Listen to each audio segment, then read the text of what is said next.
नमस्कार, स्वागत है आप सबका। आप देख रहे हैं देश देशांतर और मैं हूं कवीन सचान। शिक्षा किसी भी देश के लिए सबसे अहम तत्वों में से एक है। एक शिक्षित समाज ही देश को उन्नत और समृद्ध बनाने में अपनी महत्वपूर्ण भूमिका निभाता है। भारत, जिसे विश्व में गुरु का दर्जा प्राप्त है और जहां के वैज्ञानिक, डॉक्टर और इंजीनियर विश्व में अपना लोहा मनवाते रहे हैं, वहां आज के संदर्भ में देखा जाए तो भारत में स्कूली शिक्षा की स्थिति सामान्य से पिछड़ती दिख रही है। खासकर ग्रामीण भारत की स्थिति चिंताजनक दिखती है। Annual status of education report बताती है कि स्कूली शिक्षा में कई खामियां हैं। रिपोर्ट ये भी बताती है कि खासकर ग्रामीण भारत शिक्षा के क्षेत्र में पिछड़ रहा है। ये सर्वेक्षण 24 राज्यों में 26 ग्रामीण जिलों में 28,000 से अधिक युवाओं पर किया गया है और कुछ कड़वे सच हमारे सामने हैं। मसलन ग्रामीण इलाकों में 14 से 18 वर्ष की उम्र के स्टूडेंट्स को बुनियादी बातों का पता नहीं है। सर्वे में शामिल 14% बच्चे अपने देश में नक्शे को नहीं पहचान पाए। 36% बच्चों को ये नहीं पता था कि उनके देश की राजधानी कहाँ है। 21% बच्चे ये नहीं बता पाए कि इस राज्य में रहते हैं। 57% एक साधारण सा गणितीय भाग करने में भी असमर्थ नजर आए। 40% करीब घंटे और मिनट में समय को बता पाने में परेशान दिखे। 14% करीब पैमाने का प्रयोग करके सही से लंबाई का माप नहीं कर पाए। शिक्षा के सबसे जरूरी स्तंभ हैं विद्यार्थी, शिक्षक और पाठ्यक्रम। अब सवाल उठता है कि इनमें से कौन सा स्तंभ कमजोर है, जिसे मजबूत करने की जरूरत है, और सरकारों की ओर से हो रहे प्रयासों से हालात कितने बदले हैं और आगे क्या करने की जरूरत है। हमारे साथ हैं 4 खास मेहमान जिनके जरिए हम इस चर्चा को आगे बढ़ाएंगे। हमारे साथ प्रोफेसर चंद्रभूषण शर्मा हैं, अध्यक्ष national institute of open schooling से, आपका स्वागत है। हमारे साथ मनीष गर्ग जी हैं, संयुक्त सचिव स्कूल शिक्षा साक्षरता विभाग, मानव संसाधन विकास मंत्रालय, भारत सरकार से, आपका भी स्वागत है सर।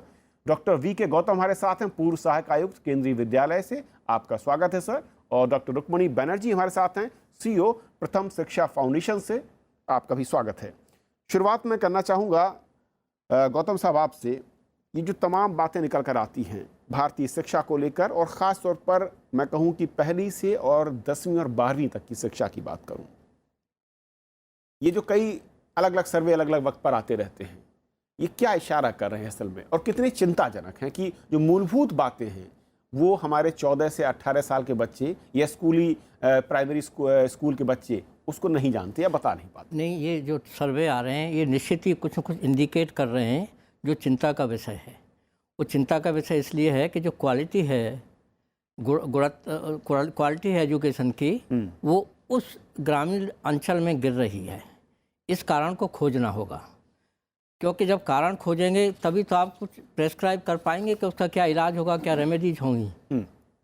जी, लेकिन ये सत्य है कि ग्रामीण इलाकों में शहरी इलाकों से हालत ज़्यादा खराब है। निश्चित ही खराब है।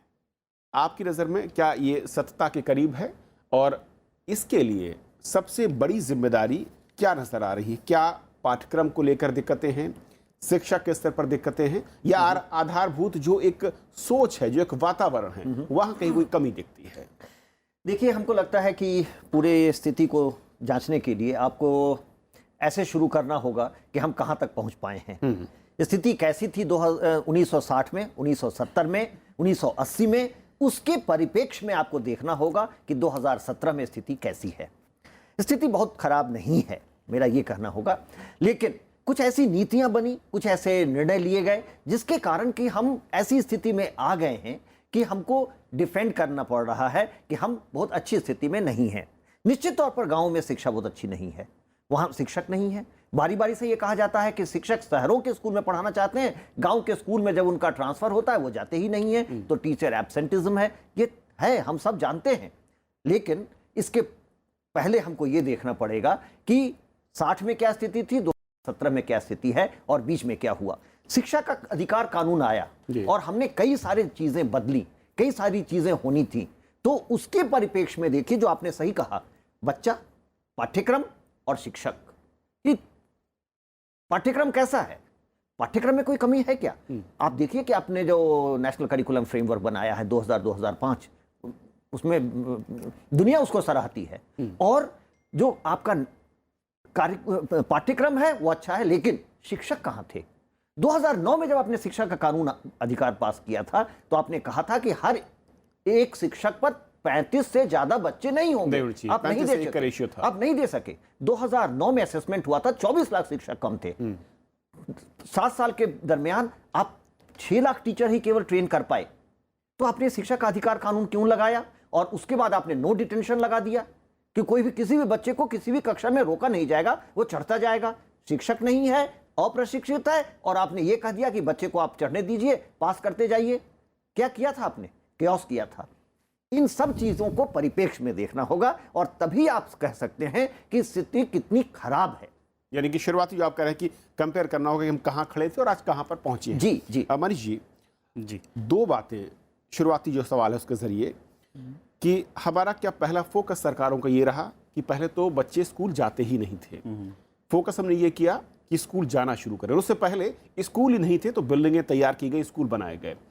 क्या इस पर प्राइमरी फोकस रहा और जिसके चलते क्वालिटी की जो बात आती है, जिन सवालों के जरिए सर्वे बताते हैं कि हमारी शिक्षा उस लेवल पर नहीं है, उस पर उतना फोकस नहीं दिया गया या वो एजेंडे में था ही नहीं? ये वाकई हकीकत है। देखिए, जैसा आपने भी बताया कि जब हम शुरुआत हमने की थी तो ये था कि एक्सेस होना चाहिए, हर बच्चे को एक पहुंच हो स्कूल की, और ख़ास करके एलिमेंट्री स्कूल की, प्राथमिक विद्यालय की। तो पहुंच का सबसे बड़ा प्रश्न था कि वहाँ पर स्कूल होना चाहिए। तो सबसे ज़्यादा फोकस इसलिए पहुंच के ऊपर ही था, एक्सेस के ऊपर था। और अभी कंट्री में ये स्थिति है कि लगभग 100% एक्सेस जो है एलिमेंट्री लेवल पे हम अचीव कर पाए हैं। एनरोलमेंट भी बहुत बड़ा है, जो हमारा ग्रॉस एनरोलमेंट रेशो है वो भी लगभग 100% पहुँच गया है प्रारंभिक स्तर पर, एलिमेंट्री स्तर पर। हालांकि सेकेंडरी और हायर सेकेंडरी में अभी ये कम है, लेकिन जैसा कि ये रिपोर्ट ने भी बताया है कि 86% जो युवा हैं 14 से 18 साल के जी, वो किसी न किसी प्रकार की फॉर्मल एजुकेशन ले रहे हैं। और हमारे जो आंकड़े हैं वो भी यही बताते हैं। तो पहला प्रश्न था कि एक्सेस होना चाहिए, बच्चे स्कूल तक पहुँचें। परंतु उसके साथ ये हुआ है कि क्वालिटी के ऊपर जो फोकस जितना करना चाहिए था शायद उतना नहीं हो पाया है। अभी हाल ही में हमने अनेक स्टेप्स लिए हैं सरकार ने क्वालिटी के ऊपर फोकस करने के लिए। जैसे जो राइट टू एजुकेशन एक्ट है वो कहता है कि लर्निंग आउटकम्स डिफाइन होने चाहिए, यानी प्रत्येक कक्षा में बच्चे को क्या आना चाहिए, क्या जब वो कक्षा को वो पूर्ण कर ले, चाहे वो डिटेन नहीं भी करे, अगली कक्षा में जाने से पहले उसको क्या चीज़, बेसिक चीज़ें हैं जो आनी चाहिए जी। परंतु अभी तक हमारे आरटी एक्ट में वो चीज़ें डिफाइंड नहीं थी। तो अभी सरकार ने इनिशिएटिव लिया, अभी फरवरी 2017 में वो लर्निंग आउटकम्स डिफाइन किए गए हैं। प्रत्येक स्तर के लिए, प्रत्येक सब्जेक्ट के लिए लर्निंग आउटकम्स डिफाइन करे हैं, उनको कोडिफाई किया गया है और नोटिफाई किया गया है। लेकिन एक सवाल यहाँ पर है मनीष जी, मैं रोक रहा हूँ आपको। देश में दो तरह की शिक्षा की धाराएं हैं, एक सरकारी सिस्टम है और दूसरा निजी संस्थाएं हैं।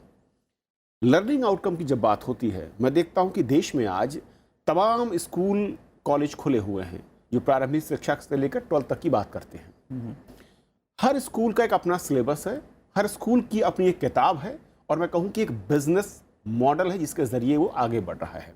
लर्निंग आउटकम का कॉमन फार्मूला क्या हम तैयार कर पाए और क्या वो निजी संस्थान, वो प्राइवेट स्कूल उसके अंडर, उसके दायरे में होंगे?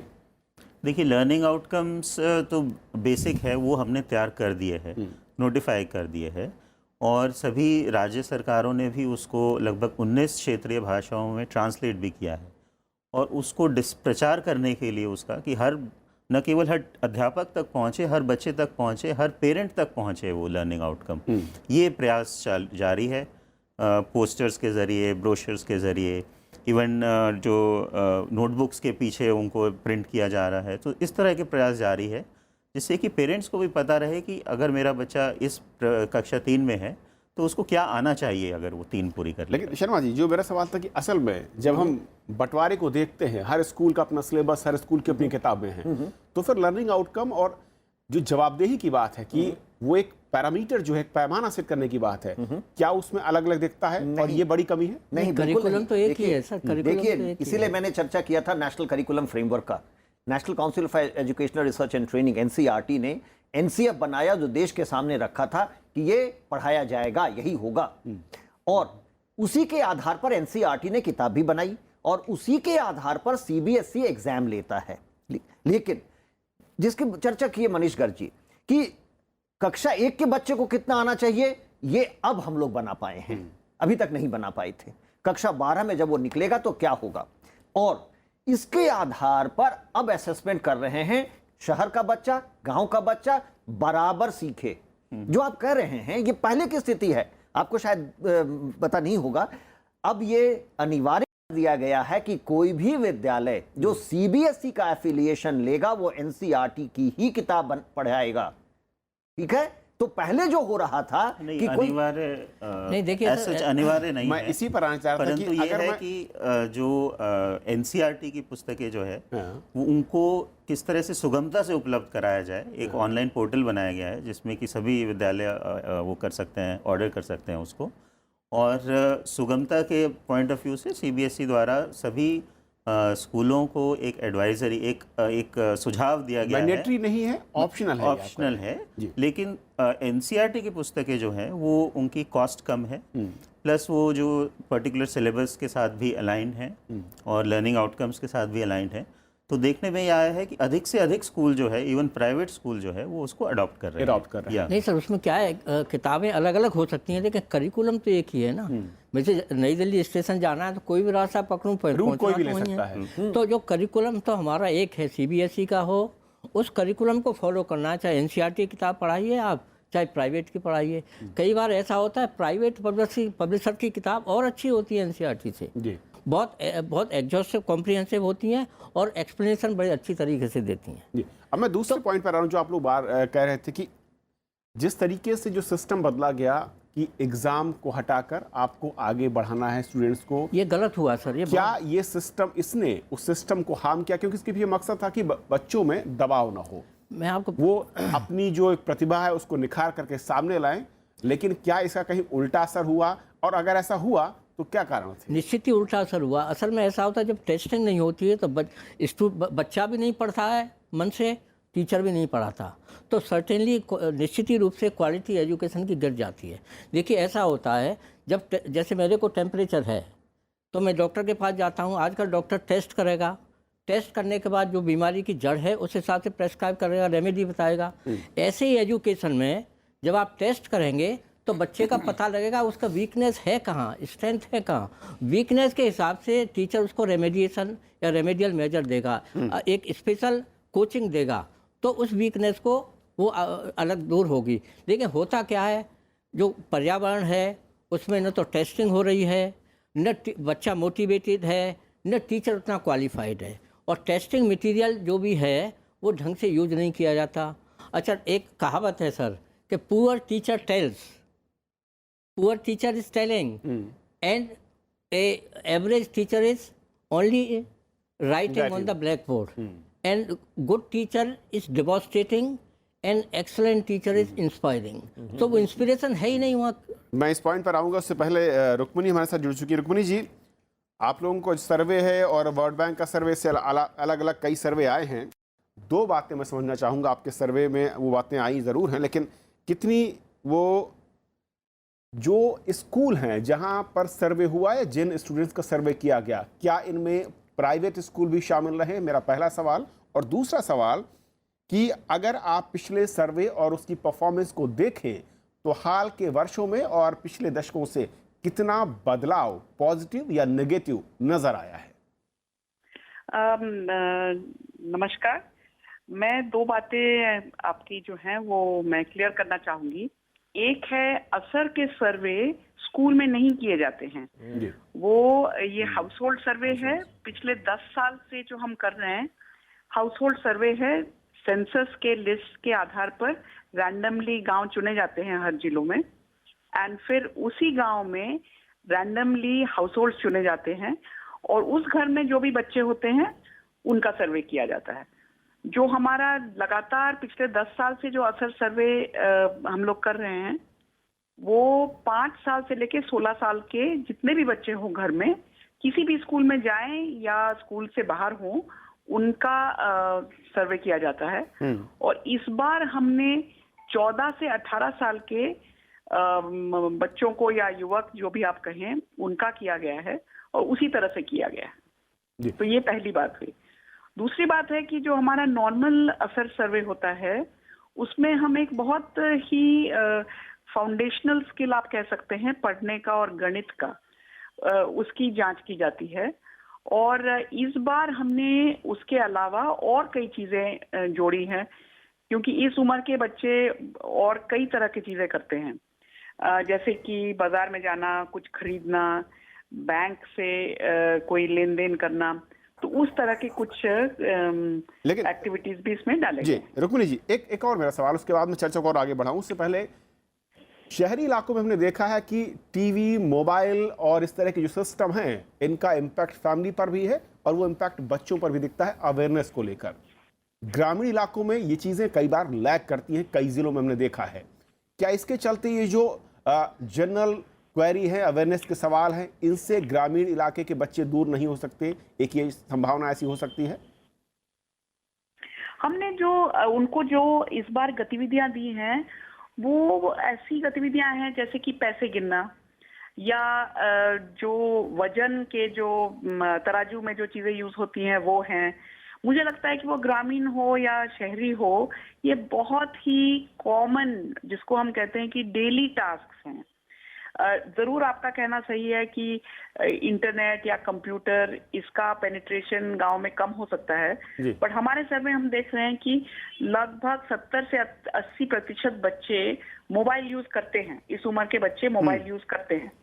तो आई थिंक उस तरीके से अगर देखा जाए तो बहुत ज्यादा फर्क शायद गांव और शहर में नहीं होगा। चलिए, मैं अब लौटूंगा आपके पास। अब तीसरा जो पॉइंट आता है शर्मा जी, टीचर्स ट्रेनिंग।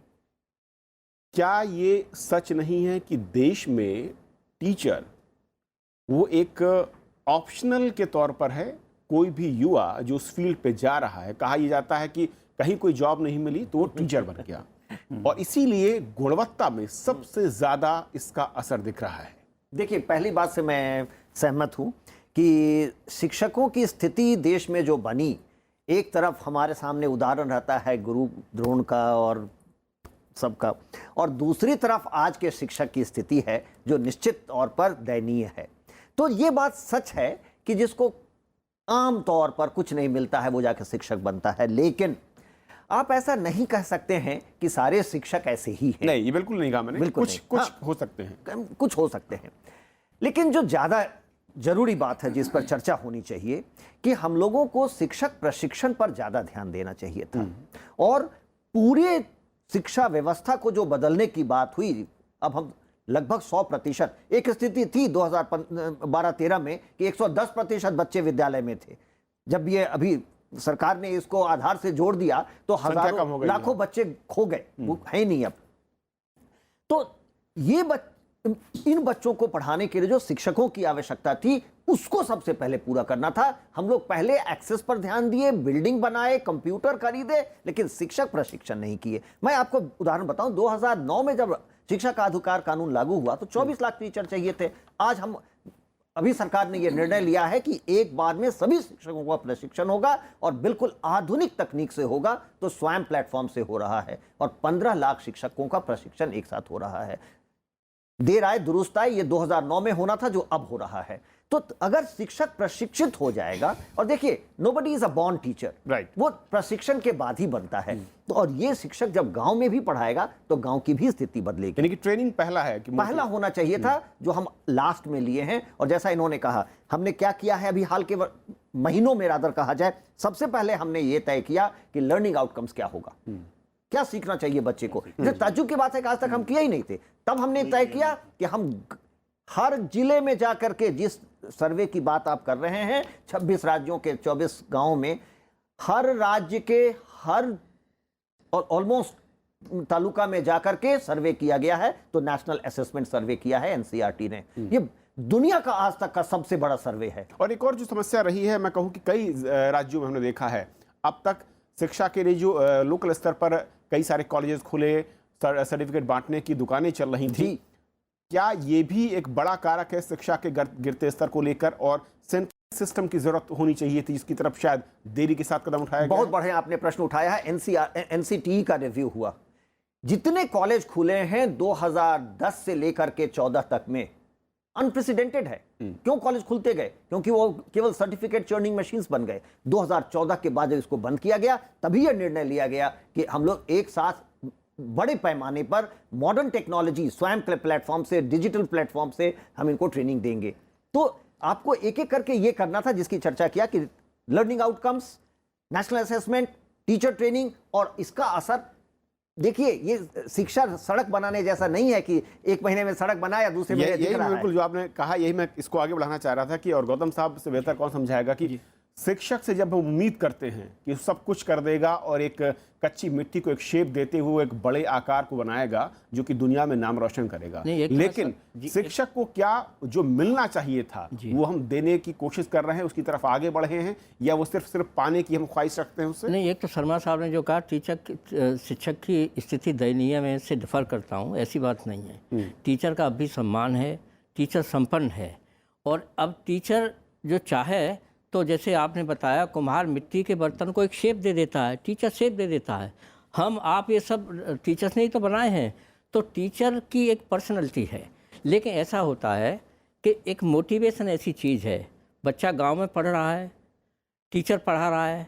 आपने सही कहा, वो जो टीचर पढ़ा रहा है वो कौन सा डिग्री लेके आया है? अभी भारत सरकार ने और उसका मकसद पढ़ाने का है, शिक्षा देने का है, या फिर सिर्फ अर्निंग के लिए काम कर रहा है? फर्जी हैं। वो सर्टिफिकेट लेके आ गए कुछ लोग, तो वो वहाँ जाके बैठा है टीचर, उस बच्चे को पढ़ा रहा है, तो निश्चित उस स्थिति में तो उसकी दयनीय स्थिति है। बीएड का जो करिकुलम है उसके ऊपर भी रिवीजन के ऊपर विचार चल रहा है, और उसमें जो इन सर्विस जो इंटर्नशिप वाला कॉन्सेप्ट इंट्रोड्यूस किया गया है, प्लस जो 4 ईयर बीएड कोर्स को इंट्रोड्यूस किया गया है कुछ जगह, और उसको और बढ़ाया जा रहा है, जिससे कि न केवल बस पहले सिर्फ 1.5 या 2 साल के लिए शिक्षक की ट्रेनिंग होती थी, उसको बढ़ा के 4 साल के लिए किया जा रहा है, और जिससे कि जो as a professional approach class 12 के बाद सीधा वो उसमें जा सकें, वो अप्रोच ली जा रही। और दूसरा ये जो आपने सर्वे की जैसे बात की, तो सर्वे का जो पर्पज़ है वो ये होना चाहिए कि हम उसको कैसे सुधार ला सकें। इम्प्रूव। रुक्मिणी जी, जो मनीष जी हैं, क्योंकि भारत सरकार में है, क्या बेहतर सुझाव हो सकते हैं हमें इस सिस्टम को और इम्प्रूव करने के लिए, या उन पिलर्स पर जहां पर हमें थोड़ा सा और सपोर्ट की जरूरत है? बहुत संक्षेप में, क्योंकि वक्त खत्म हो रहा है। हाँ बिल्कुल, मैं ये बताना चाहूंगी कि अभी लर्निंग आउटकम्स तय हो गए हैं, ये बहुत ही अच्छी बात है। और ये जो असेसमेंट चारों तरफ हो रहा है, ये भी बहुत अच्छी बात है, बिकॉज ये हमें अगले कदम का एक दिशा बताता है। बट ये बहुत जरूरी है। अक्सर हम लोग टीचर्स को बहुत सारा हम लोग दोष देते हैं।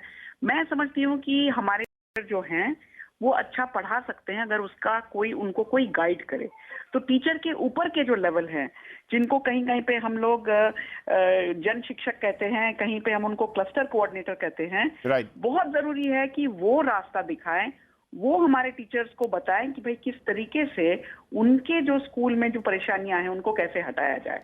तो एक उद्देश्य क्लियर होना चाहिए, और दूसरा है कि मेरा हाथ पकड़ने के लिए, मेरे साथ चलने के लिए एक पूरा कार्डर होना चाहिए जो मुझे दिशा सही ढंग से बताया। चलिए मनीष जी, आखिरी कमेंट आपसे कि क्या और कदम आपकी नज़र में है, और तमाम सुझावों के बाद किस दिशा में आगे बढ़ने की तैयारी है? देखिए, थोड़ा मैं एक नेशनल अचीवमेंट सर्वे के बारे में बता दूं जल्दी से, कि इसमें लगभग 22 लाख बच्चों का असेसमेंट हुआ है पूरी कंट्री में, और हर डिस्ट्रिक्ट की एक रिपोर्ट कार्ड जनरेट की गई है जो कि वेबसाइट पे MHRD की डाल दी गई है।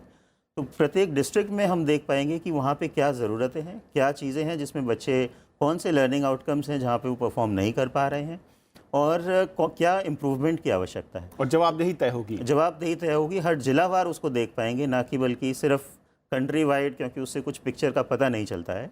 तो जिलावार हम देख पाएंगे, और उसके बेसिस पे हम उसका इम्प्रूवमेंट कर पाएंगे। चलिए, और क्वालिटी का अभी तक हमारे पास कोई नापने के लिए मापदंड ही नहीं था। लर्निंग आउटकम्स जब हमने नोटिफाई किए, उसके बाद एटलीस्ट एक मापदंड हो गया है कि इसके अगेंस्ट हम क्वालिटी को मेजर कर सकें। बहुत तो एक महत्वपूर्ण कदम आपने इसके बारे में बताया है, और उम्मीद करते हैं कि इन कदमों के साथ शिक्षा जो सबसे अहम है किसी भी देश को दिशा देने के लिए, और वहाँ की जनता और समाज को तरक्की और संस्कारों के साथ आगे बढ़ने के लिए, उम्मीद करते हैं कि सरकार के इन कदमों के साथ जो फिलहाल कमियां हैं वो दूर की जाएंगी, और नौनिहालों का बचपन न सिर्फ बदलेगा बल्कि भविष्य भी सुखद होगा। बहुत बहुत शुक्रिया आप चारों मेहमानों का हमारे साथ इस चर्चा में जुड़ने के लिए। तो देशांतर में आज फिलहाल इतना ही। नमस्कार।